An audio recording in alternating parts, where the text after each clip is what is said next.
Hello my dear students, today we are going to see the graphical representation of the frequency distribution for ungrouped data. What is that? Ungrouped data. So just listen, we are going to see just an introduction part for this pie chart. Okay, so this is an reduced syllabus, just I'm taking you an small introduction part. Okay, so listen, a graphical representation is the geometrical image of the set of data.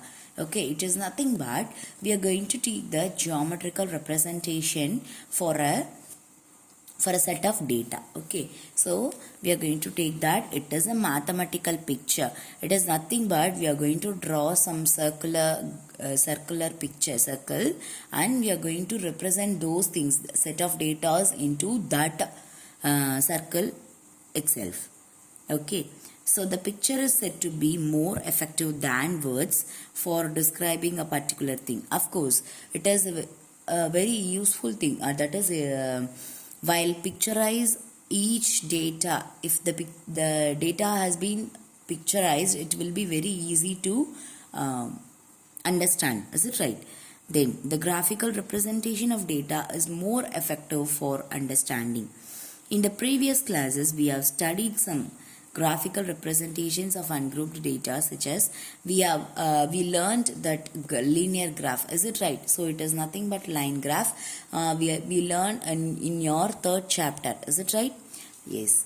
Third chapter, line graph. Then bar graph and pictograph and all you have learned in the smaller classes. Is it right? Yes, of course. Now we are going to represent the given ungrouped data in a circular form, namely the pie diagram or the pie chart. Now we are going to see about the pie chart. How should we draw the pie chart? Understand? Okay. Now a pie chart is a circular graph. It is nothing but it is a circular graph which shows the total value with its component. Okay. So listen. The total value of the circle, it is equal to 360 degree. Then this 360 degree, it has been divided with several parts. Okay, so sectors, this is known as sectors. Is it right?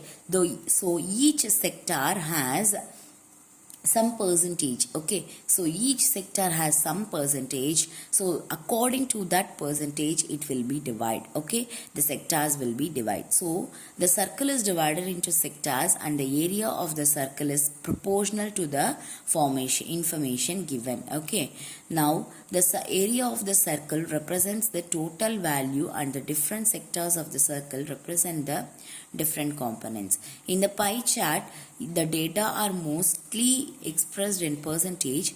Each component is expressed as percentage of the total value. In a pie chart, mostly the component will be explained in only in percentage. Understand? So we are going to see about some things in your pie chart. Okay, so how to construct the pie chart? It is nothing but we are going to use that. In a pie chart, we know the various components are represented by the sectors of the circle, and the whole circle represents the sum of the value of all the components. Therefore, the total value of 360 degree and at the center of the circle is divided into different sectors according to the value of the components. So listen, according to the value of the components, we have to use that. See, the central component of central angle of the component, they have given two formulas. Okay, it is nothing but the central angle of the component, it has been given as